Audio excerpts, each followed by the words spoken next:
Hello friends, यह कहानी आपके जीवन में टर्निंग पॉइंट साबित हो सकती है। तो चलते हैं स्टोरी की तरफ। ओशो द्वारा सुनाई कहानी आपको अपने तरीके से सुनाने की पूरी कोशिश करती हूँ। मृत्युलोक से एक देवता ने अपने दूत को पृथ्वी पर एक मरी हुई औरत की आत्मा को लेने भेजा। दूत पृथ्वी पर आया लेकिन चिंता में पड़ गया। 3 छोटी बच्चियां अपनी मरी हुई माँ को लिपट कर बैठी थीं। उन्हें देखकर दूत को दया आ गई कि इन छोटी बच्चियों का क्या होगा, इनकी माँ के अलावा इनका कोई है भी या नहीं। दूत को दुख हुआ और वो खाली हाथ वापस लौट गया और देवताओं से बोला, मुझे माफ कर दो, लेकिन आपसे कुछ भूल हो रही है।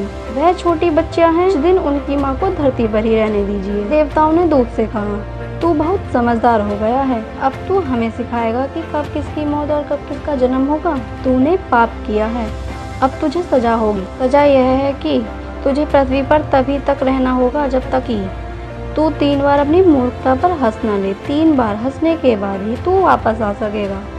पृथ्वी पर एक जूते बनाने वाला व्यक्ति अपने बच्चों के लिए ठंड के कपड़े लेने जा रहा था। रास्ते में उसे एक बिना कपड़ों का व्यक्ति दिखा जो ठंड से कपकपा रहा था। जूते बनाने वाला व्यक्ति ने उसकी मदद करने की सोची।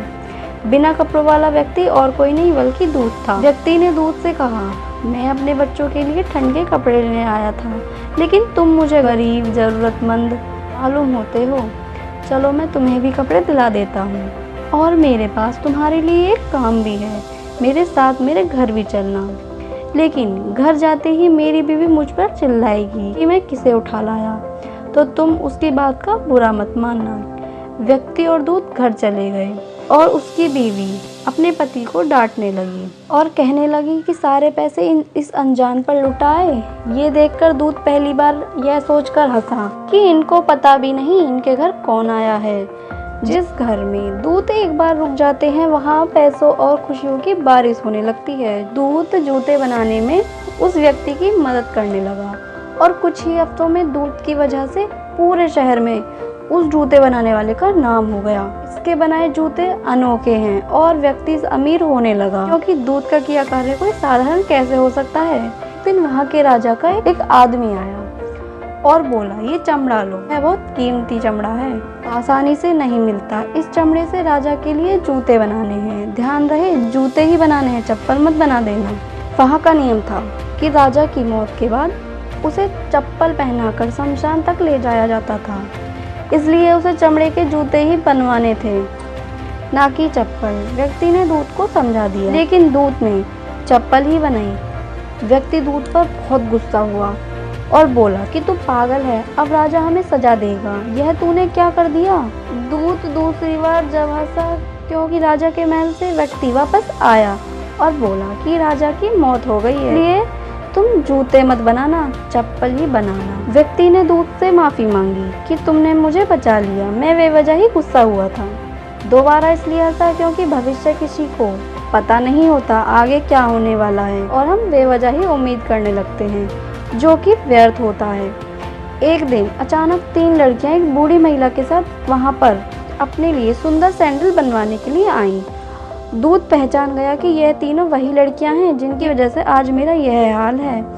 तीनों लड़कियां जवान और खूबसूरत और स्वस्थ थीं। दूत ने बूढ़ी महिला से पूछा तो उसने बताया, ये तीनों बच्चियां मेरी पड़ोस की थीं। सालों पहले इनकी माँ गुजर गई। इन्हें पालने वाला कोई नहीं था, इसलिए मैंने तीनों की देखभाल की, और यहाँ के राजा के तीनों बेटे के साथ इनका विवाह है। अगर इनकी माँ जिंदा होती, यह तीनों भूखी, गरीब और दरिद्र में बड़ी होती। इनकी माँ के जाने के बाद आज यह अच्छे से पली बड़ी और मेरी सारी संपत्ति की तीनों ही मालकिन हैं।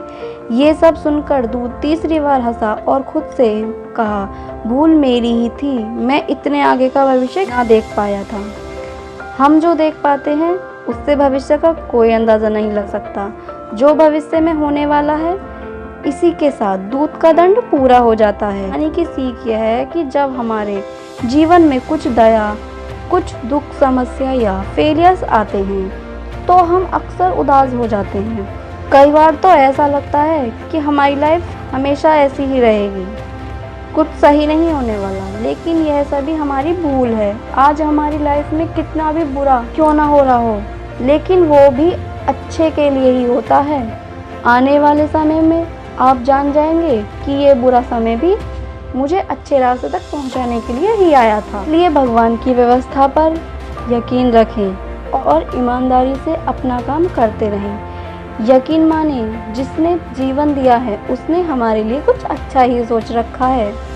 दुखी होना बंद करें और ईमानदारी से काम में भिड़ जाओ। क्या आप इस कहानी से और मेरी बातों से सहमत हैं? तो वीडियो को लाइक करें और कमेंट करके मुझे ज़रूर बताएं। Thank you very much.